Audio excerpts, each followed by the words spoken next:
Sejam bem-vindos a mais um episódio do ExegCast. E o tema de hoje é reserva de emergência. E estamos aqui para esclarecer todas as dúvidas. Estou aqui com o Thiago. E aí, pessoal? O Gabriel. E com o convidado especial, Robson Rodrigues, professor aqui da ESEG. Obrigado, Laiane, Thiago, Gabriel. Obrigado pela oportunidade de falar com vocês. Eu sou formado em Economia, graduado, mestre e doutor em Economia pela USP. A minha carreira acadêmica não é nada linear. É uma carreira com várias interrupções. Entre a graduação e o mestrado foram 3 anos de intervalo, apenas no mercado de trabalho. E depois do mestrado para o doutorado foram 10 anos. Esses 2 momentos de interrupção no mestrado e depois para o doutorado, eu chamo de crises existenciais. Eu chamo de uma maneira para ver de uma maneira mais leve. Né? Primeiro aos 27 anos, já com uma carreira como economista júnior, e depois aos 40 anos de idade que eu fui para o doutorado. Mas toda a minha carreira é na área econômica, são 26 anos trabalhando em departamentos macroeconômicos, e cerca de 20 anos trabalhando como professor. Reserva de emergência nada mais do que um dinheiro imediato, né? Que a gente faz essa reserva para casos imprevistos, né? Você precisa ter aquela certa reserva para você poder conseguir, por um tempo, se manter nas suas dívidas. E aí eu queria que você comentasse um pouco o que você acha sobre a reserva de emergência. A gente não sabe quando e como que os imprevistos vão surgir na vida da gente, mas eles vão surgir. Esse é um ponto importante para todo mundo. Talvez um pouco mais tarde, um pouco mais cedo, um pouco mais forte, um pouco mais devagar. Eu mesmo, por 2 momentos da minha vida, eu fiquei sem emprego. E não é um momento fácil, que inclusive tem impactos sobre o psicológico da gente. Então, nesses momentos, é importante ter uma reserva para a gente lidar com essas situações.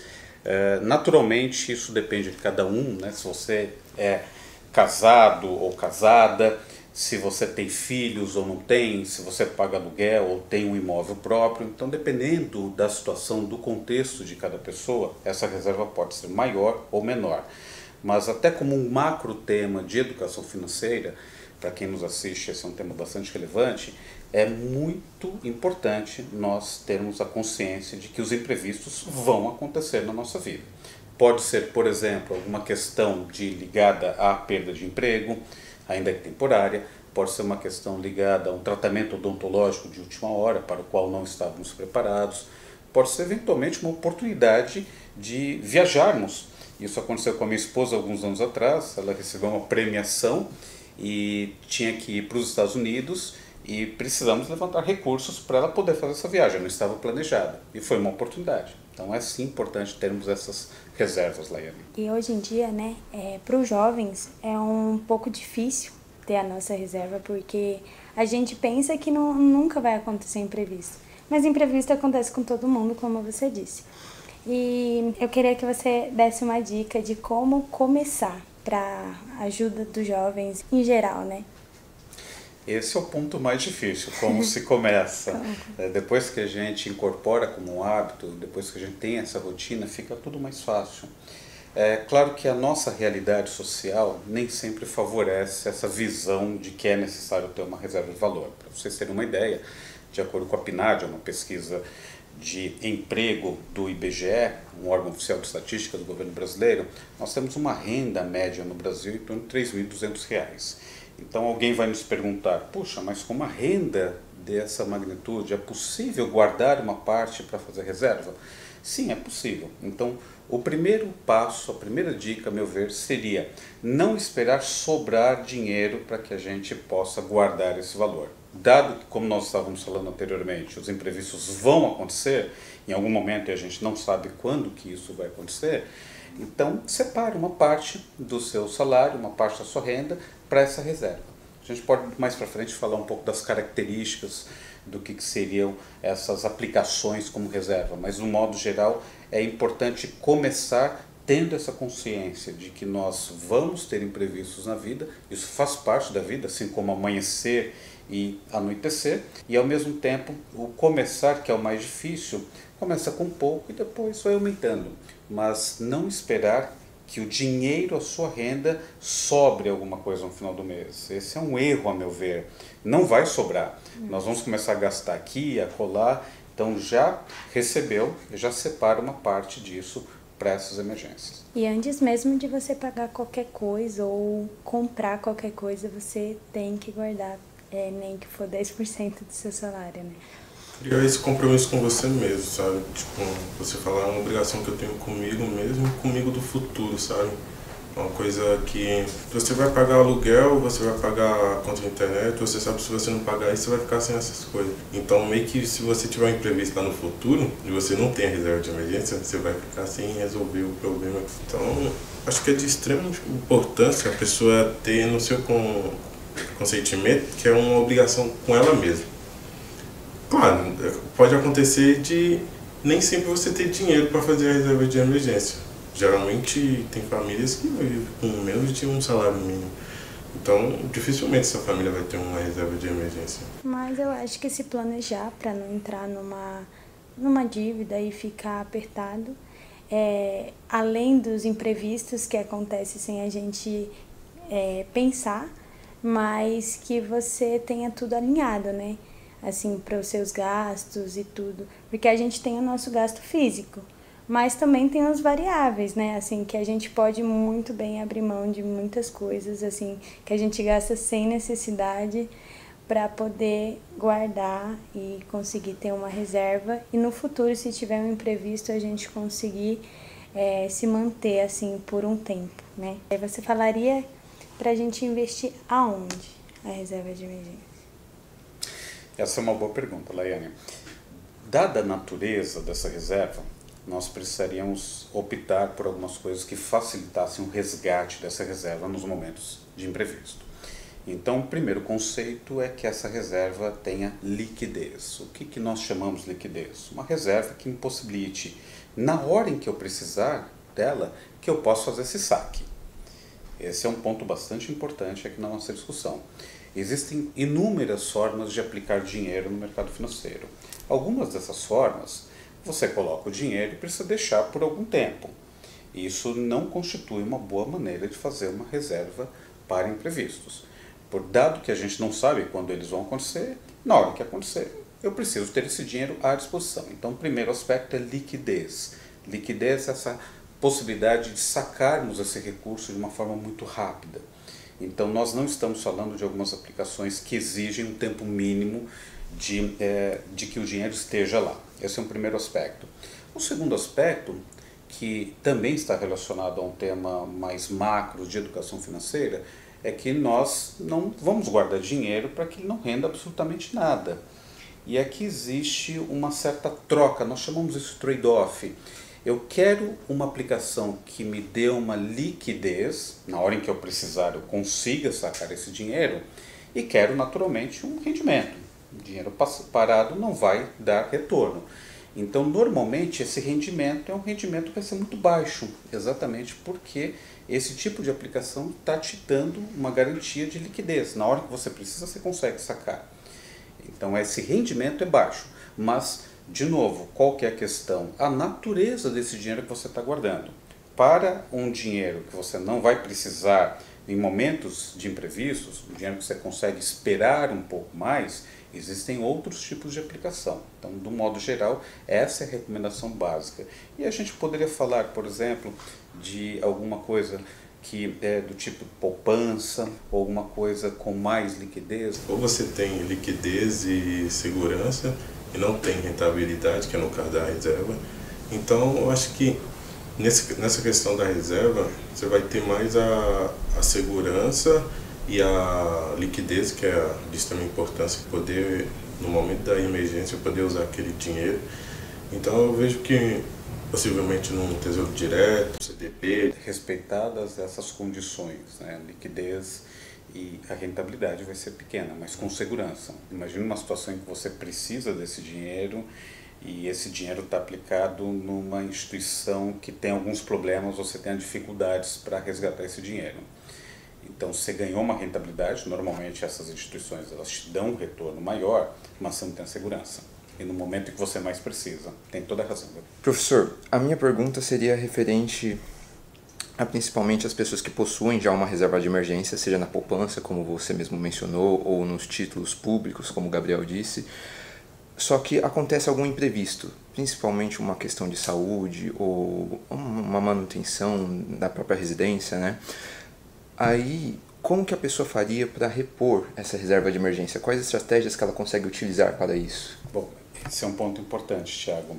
No momento em que eu preciso dessa reserva, eu vou usar parcial ou totalmente esse valor e eu preciso, no momento subsequente, na hora em que eu resolvo o meu problema, o imprevisto passa, eu preciso repor esse valor. A ideia é que você comece a fazer essa reposição de uma maneira gradual, mas isso tem muito a ver com a pergunta que a Laiane fez antes, né? Como começar? A reposição também vai nos levar a essa mesma questão, como recomeçar, no caso, Laiane, não como começar, mas como recomeçar. De repente, a gente consegue usar uma parte do 13º, uma parte da PLR, né, participação sobre lucros e resultados, um mês em que você trabalha um pouco mais, tem uma hora extra, um dinheiro que cai na sua mão que você não estava esperando, guarda uma parte disso para recompor. Ainda que seja de uma forma gradual, porque novos imprevistos vão acontecer. Com certeza. É uma situação um pouco complicada e delicada de se falar, né? Porque na hora de colocar em prática, a gente sabe que a maioria dos brasileiros, né, na pirâmide social e tudo mais, a maioria vive em condições de extrema pobreza, né? O que fica difícil para elas guardarem um pouquinho do... Às vezes é até difícil ter uma renda, como que eu posso dizer, estável, né? Muitos brasileiros vivem de trabalhos não fixos, né? Não CLT, então é realmente uma questão meio complicada, mas eu concordo plenamente, né? A gente tem que começar aos pouquinhos, gradualmente, qualquer centavinho que a gente puder guardar, né? Já conta lá para a reserva. E eu gostaria de perguntar a respeito, você concorda da afirmação que o título da Selic, ele é de risco soberano? Ele é um bom investimento? Porque o mercado diz, né? É risco soberano. O que significa isso para o pessoal que está assistindo? Bom ponto, Thiago. O que se chama de risco soberano é um risco relacionado a algum tipo de aplicação em que você compra dívidas ou algum papel de dívida do governo brasileiro. Então, o risco soberano está relacionado ao risco do governo, do país. O risco de, eventualmente, não ter o pagamento dessa dívida que nós podemos comprar, por exemplo, o Gabriel comentou isso, no Tesouro Direto. Mas esse risco ele é relativamente baixo. Por mais que estejamos nesse momento discutindo todos os problemas fiscais que o país tem, e na verdade a questão fiscal é um problema que não é só brasileiro, existe uma tendência que todos os países no mundo, ou grande parte, tenha problemas fiscais, tenha uma piora fiscal nos próximos anos, a gente pode discutir o porquê disso, mas de todo modo é um risco relativamente baixo. Até mesmo porque você tem uma situação em que o governo, gastando mais do que arrecada, ele precisa continuar se endividando. Uma eventual materialização desse risco do governo, risco soberano, como nós estamos falando, geraria um fechamento das portas para essa nova necessidade de emissão de dívida do governo. A Selic, a taxa básica de juros, é uma sigla que significa Sistema Especial de Liquidação e Custódia. Ela é uma taxa básica de juros, taxa determinada pelo Banco Central a cada 45 dias, e é uma taxa que neste momento tem uma tendência de elevação, pelas condições macroeconômicas ligadas à inflação, por exemplo, uma piora das expectativas de inflação. Neste momento é uma dívida, a dívida do governo tende a ficar maior, principalmente a parcela da dívida que é pós-fixada. O que isso significa? Parcela da dívida pública do governo que está ligada a juros diretamente Selic, então é uma parcela que tende a ficar maior à medida em que os juros aumentam. Mas de todo modo o risco é relativamente mais baixo. Quando nós consideramos as várias medidas de risco hoje no mercado financeiro, normalmente os soberanos, os governos, têm um risco mais baixo do que o setor privado. Então, como ela pode, ao mesmo tempo que ela pode subir, ela pode cair também, né? Perfeito, você tem toda a razão. Normalmente, até um tema de educação financeira, normalmente a gente enxerga, isso é muito da natureza humana, a gente enxerga só o momento atual. Mas em economia as coisas vêm com ciclo. Na verdade, na vida as coisas vêm com ciclo. Há momentos, como a gente costuma dizer, de vacas gordas, que se alternam com momentos de vacas magras. Então você tem toda a razão, Gabriel. Há momentos em que os juros estão aumentando, a parcela da dívida pública, que é pós-fixada, ela vai estar ampliando, e há momentos em que os juros estão caindo, essa mesma parcela tende a se reduzir, ou tende a crescer a um ritmo menor. Você tem toda a razão em relação a isso. Agora, quando que os juros aumentam e quando os juros caem, isso depende de um contexto macroeconômico maior. Selic, títulos públicos, poupança, é um pouco difícil para as pessoas de maneira geral. O Brasil não possui no seu ensino base uma matéria de educação financeira. Tanto é que deve estar tramitando, eu li em algum lugar que estava tramitando um projeto de lei que faria com que as escolas colocassem já desde o ensino base, né, aulas de educação financeira, que se tornaria algo obrigatório. Eu acho isso muito importante, porque realmente é interessante que a população de maneira geral saiba a diferença da poupança, quanto que a Selic rende, o IPCA, né, que é a inflação, e isso é algo que comumente, rotineiramente, o brasileiro, ele mais percebe assim, nossa, a carne aumentou tantos reais, o tomate está tanto na feira, né? E sem perceber o que isso impacta no dia a dia de maneira geral, assim, uma visão macroeconômica. Alguns podem até falar, mas para que eu preciso saber de macroeconomia? Não vou ser economista, não vou ser um administrador, mas se as pessoas soubessem o impacto que isso tem na vida, né? E aí a pergunta que eu quero trazer à mesa seria a seguinte: poupança, Selic, CDB, LCI, LCA. Qual é a diferença de montar uma reserva de emergência e qual a diferença de investimentos de maneira geral? Tem diferença alguma? Não tem? Tem diferença sim, Thiago, esse é um ótimo ponto. Só voltando ao início do seu comentário, eu concordo plenamente que seja muito importante nós termos mais disciplinas ligadas à educação financeira. Afinal de contas, é algo que faz parte da nossa vida. Mesmo para uma família de renda mais baixa, como foi o meu caso, a gente sabe que esses imprevistos acontecem, como nós estávamos falando no começo, e ao mesmo tempo, se a gente não tem uma rede de apoio, que pode ser alguém da família, um parente, que pode ser eventualmente alguém da comunidade ou da igreja que a gente frequenta, se a gente não tem uma rede de apoio, nós vamos precisar dessa reserva. E é nesse momento em que a gente começa a verificar a importância de se levantar essa reserva. Então, ensinar isso para as crianças desde cedo é algo bastante importante, sim. E o Brasil é um país que tem muito a avançar em inúmeros aspectos educacionais, inclusive no aspecto de educação financeira. É algo que deveria estar presente em todos os cursos e, como você disse, Thiago, desde o ensino infantil, né? Ainda que com conceitos mais lúdicos, para ensinando as crianças de alguma forma, depois à medida em que elas entrarem no ensino infantil, do ensino infantil para o ensino fundamental 1, fundamental 2, já ir incorporando novos conceitos, e na faculdade também. Então, nesse sentido, vocês estão de parabéns, porque vocês estão fazendo isso e contribuindo para que outras pessoas possam, inclusive, ter acesso a esse tipo de discussão. Em relação aqui aos tipos de investimentos, tudo depende dos objetivos de cada pessoa, mas em princípio, do modo geral, nós deveríamos separar as nossas reservas para um curto prazo, um dinheiro que a gente não sabe quando vai precisar, mas de alguma maneira precisa ter liquidez, ainda que com um retorno menor, como o Gabriel disse. Um dinheiro que a gente tem alguma certeza de que vai usar só no médio prazo, e um dinheiro que a gente tem alguma certeza, alguma intenção de que vai usar só no longo prazo. Então, para o médio prazo, poderia ser um dinheiro, por exemplo, para a gente fazer uma viagem. A gente planeja uma viagem para daqui a um ano, por exemplo, ou alguém que queira ir para a Europa, normalmente se planeja isso. Então, tem um dinheiro para viajar daqui a 2 anos, por exemplo. Eu sei que eu vou viajar, eu tenho a intenção de viajar daqui a 2 anos, então já começo a me preparar para isso. Por longo prazo, nós estamos falando de uma aposentadoria, por exemplo, nós estamos falando de uma ideia de comprar um imóvel ou comprar um carro. Então, sim, esse dinheiro ele deveria ser separado em caixinhas de curto, médio e longo prazos.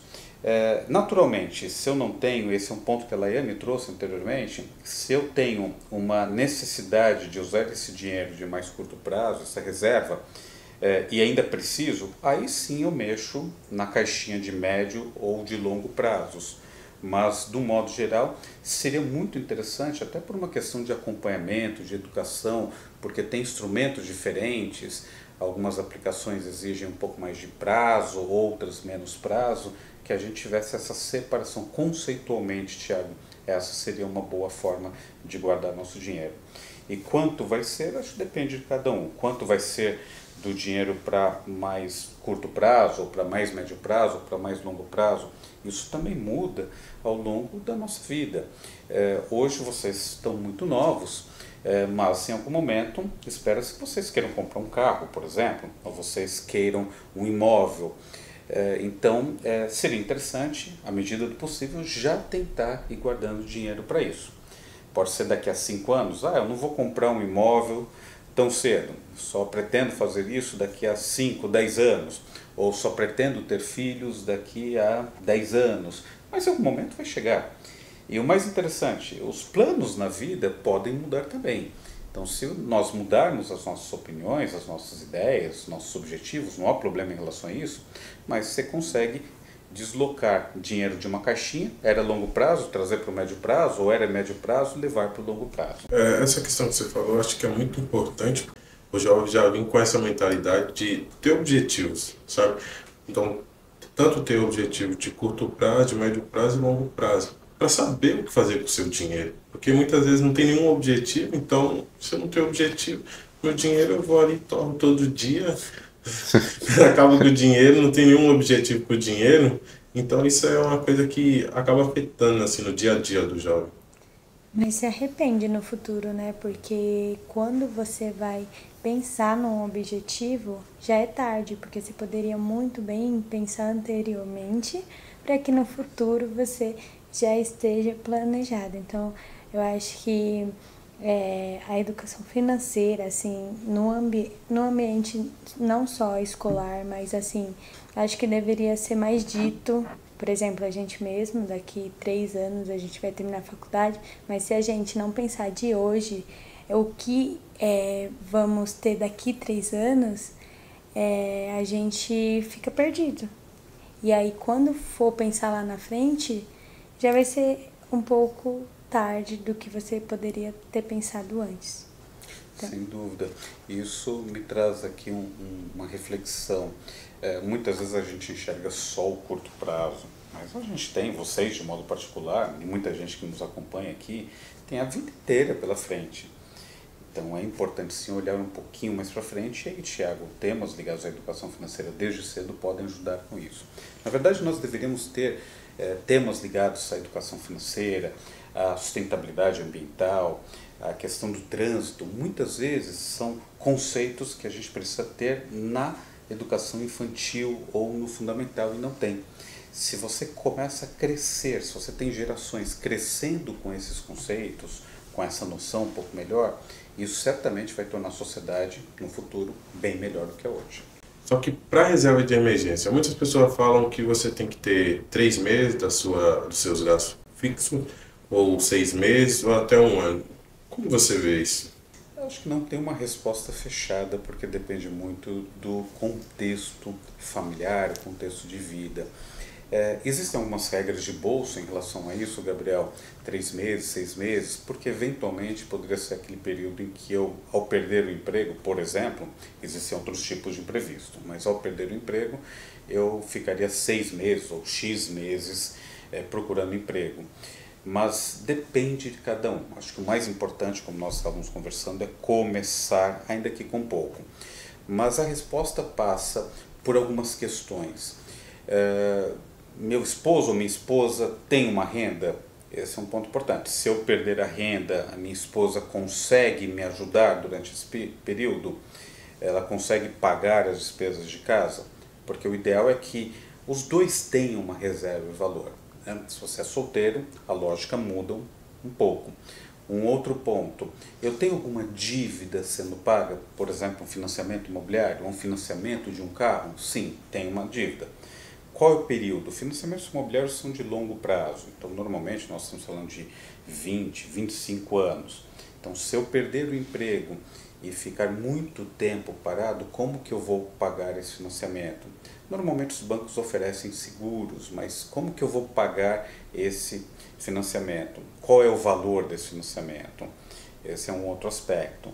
Ainda que os bancos ofereçam, como eu disse, seguros. Um outro aspecto, eu tenho uma rede de apoio, eu tenho pessoas com quem eu possa contar. Se eu perder o emprego e a minha esposa também, eu consigo de uma forma rápida e com grande certeza que o meu cunhado, por exemplo, me ajude, ou minha mãe, ou minha sogra, é um outro aspecto. Hoje, em média, uma pessoa que perde o emprego, quanto tempo ela está ficando desempregada? Isso depende de uma série de fatores ligados, por exemplo, à qualificação também. Mas hoje nós temos no Brasil uma realidade de mercado de trabalho muito aquecido. As pessoas ficam relativamente pouco tempo desempregadas. Mas em momentos em que essa realidade é diferente, o tempo de espera entre um emprego e outro é maior. Então, nestes momentos, talvez eu pudesse fazer um pouco mais de reserva.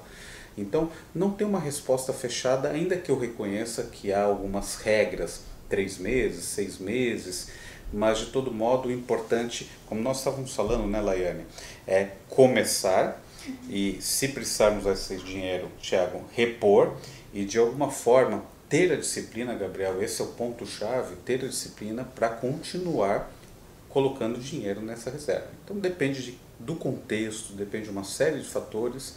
Então eu preferiria não deixar uma regra de bolso aqui. O mais importante, eu acho que como mensagem mais relevante, é a gente discutir que é algo importante e que precisamos ter. A gente recebe muitas informações, é um turbilhão de informações por dia, e as redes sociais acabam influenciando muitos jovens.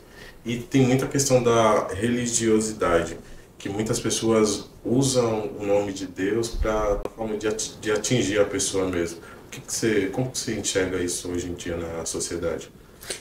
Eu diria que há vários aspectos para a gente discutir em relação a esses dois temas, redes sociais e religiosidade. Claro que neste momento aqui a gente talvez não consiga explorar todos eles. Mas um primeiro ponto que eu queria destacar aqui para a sua pergunta, Gabriel.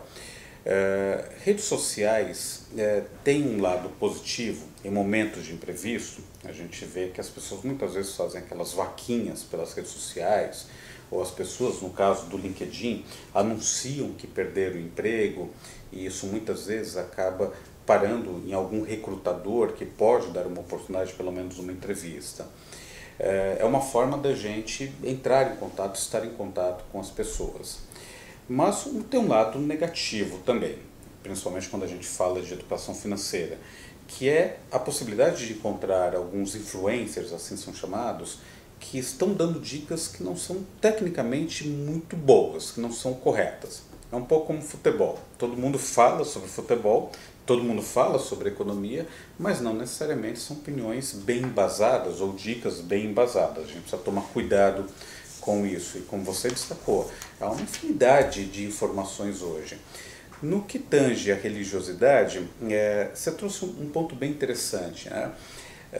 Talvez a gente possa ter uma visão de algumas pessoas, e aqui respeitando todas as crenças possíveis, mas talvez a gente possa ter uma visão de que eu não preciso me preocupar tanto porque terei uma ajuda de Deus. Eu particularmente acredito muito nisso, mas também é importante a gente ter em mente que nós precisamos nos esforçar e merecer essa ajuda. Nesse sentido, não ter uma atitude de muita indisciplina com o dinheiro, achando que o dinheiro vai ser infinito, ajuda bastante nesse sentido. E aí sim eu tenho certeza que nós vamos ter uma ajuda da espiritualidade para momentos difíceis. O outro aspecto, exatamente nesses momentos de imprevistos, que podem ser, como nós estávamos falando, Thiago, um desemprego, um momento de desemprego, Laiane, pode ser um momento de um tratamento odontológico, um momento em que batemos o carro, ou bateram o nosso carro, e a gente talvez não tenha seguro, deveríamos ter, mas muita gente não tem. São momentos em que a religiosidade pode nos dar um suporte para superar esses momentos. lembrando que são momentos que acontecem, mas que vão passar também. Então, acho que tem um aspecto também positivo em relação a isso. Mas dentro do que você perguntou, Deus nos ajuda, eu particularmente acredito nisso, sim, sem dúvida, mas também precisamos merecer essa ajuda. E nesse aspecto, não ter uma atitude indisciplinada, uma atitude leniente em relação aos temas financeiros é algo muito importante, a meu ver, pelo menos. E já que a gente está no mundo das redes sociais, hoje em dia tem muitas questões das pirâmides, das bestas, tigrinho, e o próprio Instagram. Assim, como você enxerga o limite ético do investidor, no caso do jovem? É um tema que gera algumas preocupações. Eu particularmente vejo com um olhar um pouco mais cético, inclusive pelos aspectos macroeconômicos, né? Parte do que é BET, por exemplo, é um dinheiro que sai do país, então uma saída de recursos do país, isso traz impactos do ponto de vista de câmbio, consequentemente de inflação e juros, então tem um mapeamento mais macroeconômico. Mas aqui, para ficar no tema que a gente está discutindo aqui nesse momento, nesse bate-papo, tema de educação financeira, talvez a gente precise ver como uma forma de diversão das pessoas, de distração das pessoas, mas envolvendo dinheiro, temos que tomar muito cuidado em relação à possibilidade disso se transformar num vício. Porque muitas vezes, para as pessoas, elas estão gastando, estão consumindo, inclusive reservas financeiras ou um dinheiro de renda, e há notícias no jornal de que pessoas estão usando muito mais do que isso, o dinheiro da família para esses vícios. Então tem que tomar um cuidado muito grande nisso. Eu diria que essas formas de distração, essas formas de diversão não devem ser consideradas como o investimento, não devem. Uma característica importante do investimento é que nós tenhamos esse dinheiro sendo colocado em uma determinada aplicação e tenhamos algum retorno, ainda que pequeno, aí dentro daquele ponto que nós conversamos no começo, né? Você mesmo destacou, né? Segurança, rentabilidade e liquidez. Então é um dinheiro que você coloca e pode perder, pode ganhar, mas também pode perder.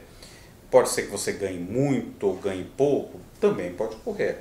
Então nós não sabemos, por isso esse tipo de coisa é chamado jogo de azar. Então temos que tomar um cuidado, as pessoas não podem confundir isso. Não estou falando que as pessoas não devam estar nisso, mas dentro do que você colocou, Gabriel, os limites, é importante a gente não deixar que isso vire uma questão de saúde pública e comprometa, por exemplo, todo um tema ligado à segurança financeira de uma família inteira. E tem muito hoje em dia a questão do mindset, que é aquela questão de muitos influenciadores falam assim, se você fizer isso, você vai ficar rico logo. Isso acaba muito assim influenciando o jovem de uma forma, muitas vezes de forma negativa, porque muitas vezes ele não consegue atingir aquilo que o influenciador falou. Como você vê isso hoje em dia? Dicas de como a pessoa meio que trabalhar essa questão psicológica? Bom, eu acho que são dicas que valem há várias décadas, dicas que nossos avós passaram para os nossos pais, que nós passamos para os nossos filhos, no meu caso para os meus alunos. Não existe nada fácil, claro que existem essas sortes, mas do modo geral, para a maior parte da população, não existe nada fácil. E o caminho, Gabriel, é um caminho de estudo, é um caminho de trabalho. Isso sim é garantido, pode demorar um pouco mais, um pouco menos, mas isso é garantido. Talvez a gente precise pensar um pouco como que as novas gerações, e vocês têm um papel importante nessa discussão, como que as novas gerações enxergam esses temas.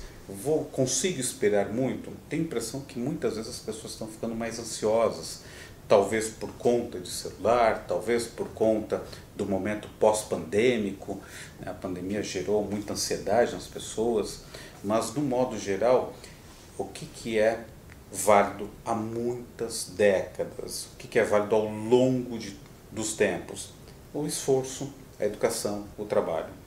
Em relação a esse ponto específico de influencers, a gente encontra muita gente falando sobre temas financeiros e outros temas, mas como estávamos falando, não necessariamente é algo que é bem embasado do ponto de vista técnico. Então a gente precisa tomar cuidado. Então, estudar, como vocês estão fazendo aqui, e nós estamos ajudando as pessoas que nos assistem, é um ponto de partida interessante, uma forma bem embasada. Na dúvida, escuta mais de uma opinião. Se ainda está em dúvida, às vezes é como médico, né? Às vezes a gente procura 2, 3 médicos para ouvir opiniões diferentes ou corroborar uma opinião que é dada. Do ponto de vista de finanças, também deveríamos. Vamos escutar alguém, um amigo que eu confio muito, vou escutar o meu pai, ou a minha mãe, meu irmão mais velho, o meu professor. Vamos ver o podcast, né, como a ESEG está fazendo nesse momento. Então, buscar informações, mas tendo essa ciência de que nada é fácil, nada é muito rápido. E ainda que eu reconheça que existem algumas possibilidades. A pessoa pode ganhar na Mega Sena, a pessoa pode ganhar. Um cunhado meu já ganhou um carro num sorteio. Então pode acontecer isso. Qual é a proporção de pessoas que conseguem isso? É muito pouco. O que é certo? O trabalho, a educação, inclusive a financeira, e o esforço. Eu queria agradecer pela presença, foi um prazer enorme ter você aqui para tirar todas essas dúvidas. Então, muito obrigado. Esse foi mais um episódio e espero que vocês tenham gostado.